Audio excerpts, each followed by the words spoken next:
은혜와 평강이 오늘 말씀 듣는 모든 분들이 함께 하시기를 주님의 이름으로 축원합니다. 굉장히 오래전 일인데 제가 학교 다니는 시절에 한 번은 서울에 약수동으로 기억이 나는데 친구가 자기 교회에 한번 저녁에 가자는 거예요. 그래서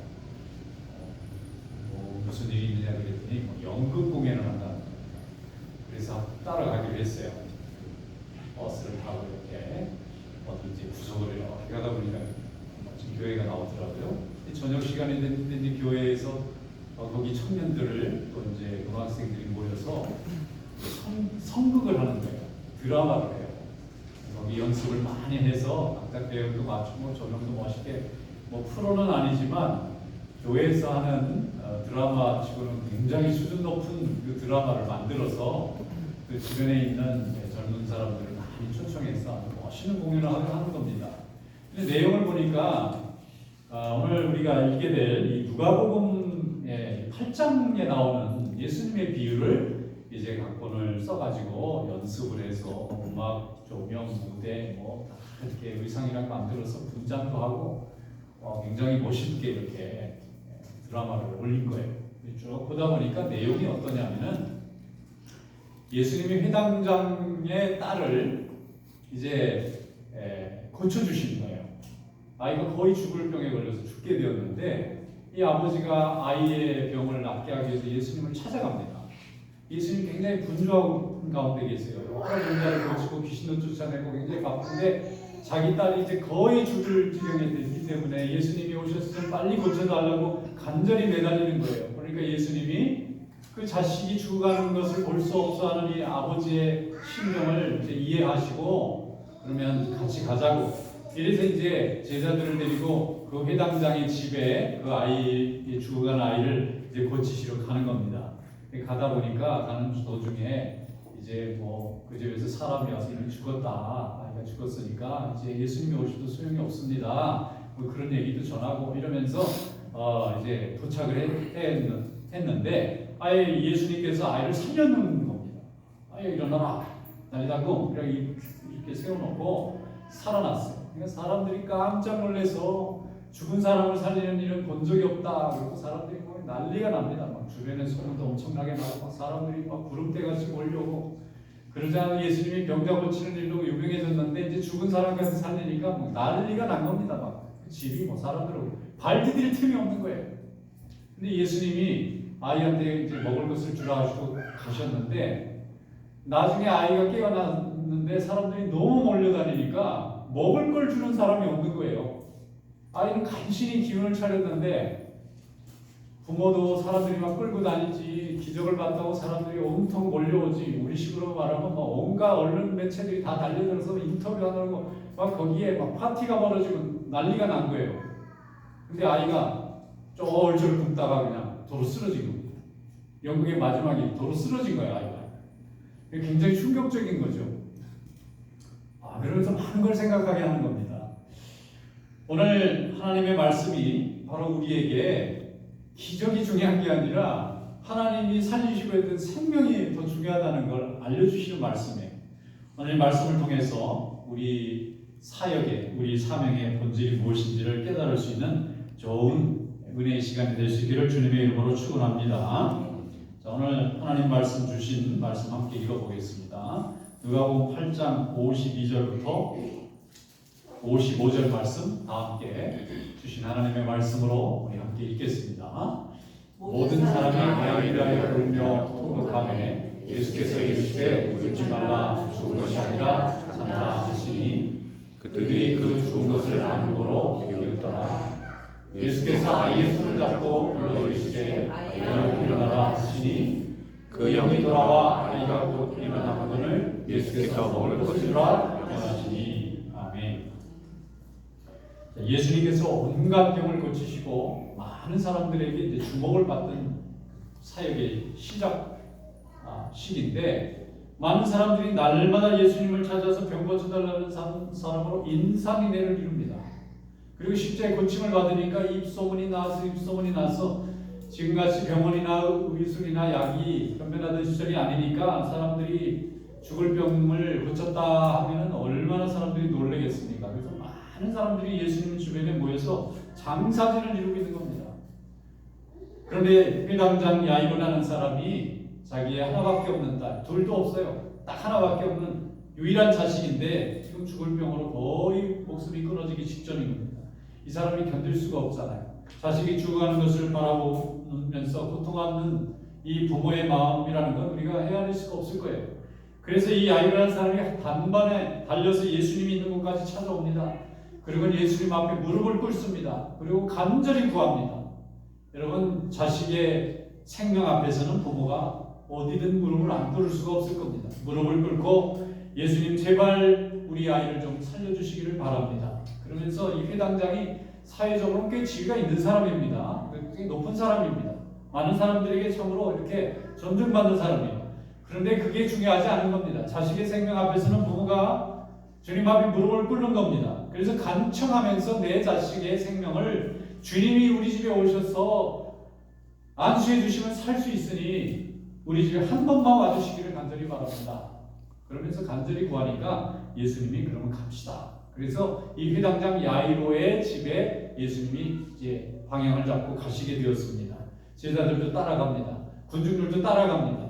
그 가는 와중에 사람들이 얼마나 밀고 당기는지 정신이 없어요. 그런데 그 가시는 도중에도 또 능력이 나타나는데 12년 동안 병으로 고통받고 있는 혈루증으로 앓던 여인이 예수님의 옷자락에 손만 대면 나을 걸 믿고 손을 댔는데 다 나았어요.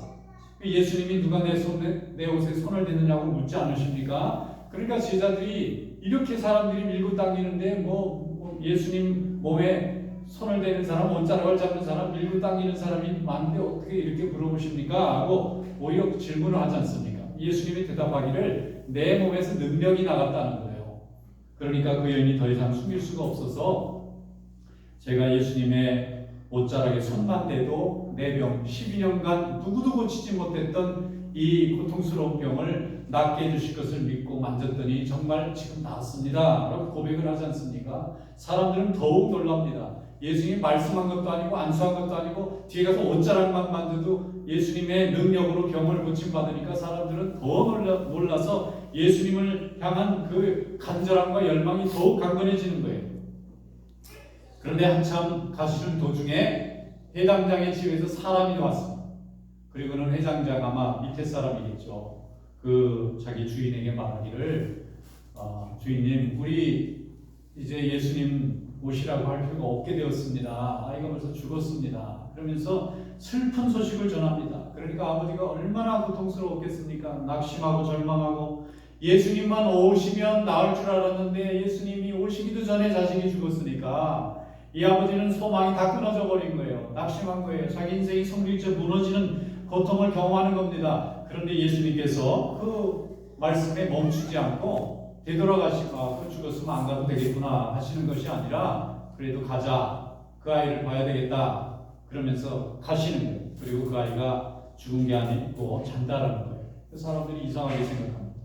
예수님이 회당장 야이로의 집에 도착했어요. 회당장이니까 그 주변에서 제일 높은 사람 아닙니까? 그 사람들도 많이 있고 집에 도착해보니까 벌써 그 집에 제일 귀한 자식이 죽었으니까 사람들이 통곡을 하고 웁니다. 슬퍼합니다. 이제 장례 준비가 시작이 되었습니다. 사람이 집안에서 죽으면 이제 장례가 남지 않았습니까? 그러니까 사람들이 너무 안타까워하고 그 부모의 마음을 헤아려 볼 때 너무나 가슴이 아픈 거예요. 그래서 모두 다 한 마음으로 다 울고 슬퍼하고 있는데 예수님이 거기에서 아무도 들어오라 하지 않으시고 베드로와 야고보와 요한 세 사람만 데리고 부모님하고 이렇게 5명만 데리고 그 방으로 들어가시는 거예요. 이 아이는 죽은 게 아니라 잔다는 거예요.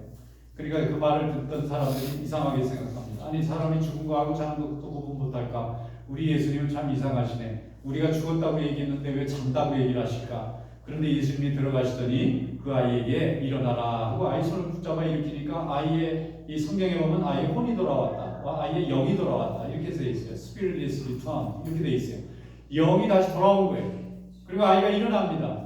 그리고 기운을 찾았어요. 다시 살아난 겁니다. 깜짝 놀라지 않았겠습니까? 부모님들은 너무 기뻤을 거고 거기에 그 모습을 지켜봤던 사람들은 아주 대단한 충격을 받았을 거예요. 그리고 나서 예수님께서 다시 살아난 이 아이의 부모에게 너희가 먹을 것을 주라 이렇게 말씀합니다. 먹을 것을 주래. 그리고 또 한 가지를 당부했어요. 그 다음 56절에 보면 오늘 일어난 이 일을 다른 데 가서는 사람들에게는 알리지 말라 그랬습니다. 우리는 간절하고 절박할 때 하나님을 찾지 않습니까? 그리고 그 간절함과 간절함과 그 절박함은 우리의 생명이 끊어질 것 같은 두려움에서 오는 겁니다. 이 문제가 해결되지 않으면 우리가 더 이상 살 수 있는 힘이 없을 거라는 판단이 있을 때 우리는 절망하고 두려워합니다. 그래서 우리가 믿음이 있으니까 이럴 때는 하나님 앞에 오지 않습니까? 주님에게 오는 거예요.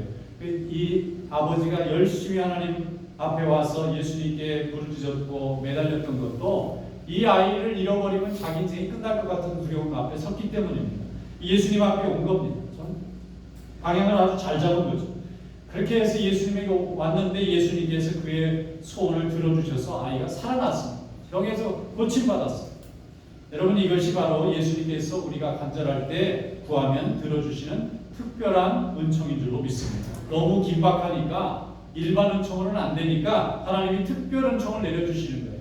우리가 일반의 은총이라는 것은 성경을 통해서 날마다 매주 하나님의 말씀을 들으면서 저절로 하나님이 날마다 변함없이 공급해 주신 은혜라면, 특별한 은총은 하나님께서 우리에게 긴급하게 우리가 감당할 수 없으니까 지금 도와주지 않으면 완전히 끊어지니까 하나님이 특별하고 긴급한 방법으로 보내주시는 은총인 것입니다. 이 은총을, 긴급한 은총을 받았어요. 이 기적을 보여주시는 것은 하나님이 우리를 얼마나 사랑하시는지에 대한 확신을 우리에게 주시는 겁니다. 우리의 기도가 응답됐다는 것은 하나님 살아계시다는 거고 우리가 하나님의 사랑받는 존재라는 것을 알려주는 것입니다. 우리를 죽음에서 건지시고 병에서 건지시고 사고에서 건지시고 고통에서 건져주시는 그 은혜는 하나님이 우리를 사랑하시고 특별히 우리의 생명을 주님께서 책임지고 계시다고 하는 것을 확신하고 알려주는 순간인 줄로 믿습니다. 그래서 우리는 은혜라는 걸 받습니다. 그리고 기적을 통해서 그 은혜를 경험하고 실증하고 체험하고 실천합니다. 그러면 은혜 받은 사람의 첫 번째 사명은 무엇입니까? 하나님께서 가장 큰 관심을 가지고 있는 그 생명 자체를 강건하게 살아갈 수 있도록 더 열심히 먹을 것을 주는 것입니다. 여러분, 먹을 것을 주시기를 축원합니다. 먹고 입을 것 또 공급해 주시기를 축원합니다. 예수님께 받은 은혜와 받은 그 많은 사랑, 그 기적을 하나님 앞에서 감사함으로 받고 멈추는 것이 아니라 내가 돌봐야 될, 내가 먹여야 될 사명을 열심히 먹이시기를 축원합니다. 나는 은혜를 받았는데 예수님이 은혜를 받으면서 주신 당부가 너희가 해야 할 일을 계속 하라는 거예요. 아이를 키우는 사명이면 계속 먹여야 된다는 겁니다. 기적에 열광하고 사람들의 인기에 거기에 따라가느라고 내게 주신 생명을 먹이고 살리는 일을 도외시하지 말라는 거예요. 그리고 또 하나는 사람들에게 알리지 말라는 말씀인데, 여러분, 우리가 간증이라는 걸 하지 않습니까? 믿음이 없는 사람이 믿음이 생기게 하기 위해서 내가 체험한 일을 공개해 주는 것은 좋은 일이지만 이 간증을 가지고 사람들에게 내가 하나님에게 특별한, 다른 사람하고는 다른 독특하고 별도의 특별한 차원의 은혜를 받고 있다고 알리는 건 위험하다는 거예요. 그걸로 인해서 우리가 해야 될 사명이 오히려 장애가 되고 방해가 될 수 있다는 겁니다. 그래서 예수님이 두 가지를 한꺼번에 얘기하셨는데 이게 다 같이 동전의 양면 같은 거예요. 내가 먹을 것을 주라는 것과 내가 체험한 이 기적을 알리지 말라는 것과 같은 말씀이에요. 여러분, 하나님께서 온전히 우리에게 주시는 그 사랑에만 열심으로 헌신하시기를 축원합니다. 우리 각자에게는 하나님께서 우리가 먹이고 입히고 길러야 할 우리의 사명을 주셨어요. 우리의 자녀일 수 있고 우리에게 맡겨진 교회의 사명일 수 있고 우리에게 주신 또 하나님이 특별히 주신 인생의 우리의 사명일 수 있습니다. 여러분, 우리가 받은 은혜가 정말 감사하고 두려우면요, 자랑하고 알리고 다닐 여유 없습니다. 간신히 살아난 그 은혜가 너무 감사해서 다른 사람이 올까봐, 혹시 이 받은 은혜로 살아난 이 생명이 다시 꺼질까봐, 이 하나님의 축복이 다시 없어질까봐 정말 노심초사하고 신중하고 더 열심으로 하나님이 맡겨주신 생명의 사명을 감당하게 되는 줄로 믿습니다. 그런데 이 일이 소중하지 않기 때문에 자꾸 견눈질하는 거예요. 하나님이 내게 열심으로 주신 이 사명이 절박하지 않았으니까 다른 대상도 소리가 들리는 겁니다. 여러분, 하나님이 내게 주신 사명을 열심히 감당해야만 거기에 하나님의 도우심이 있는 거예요.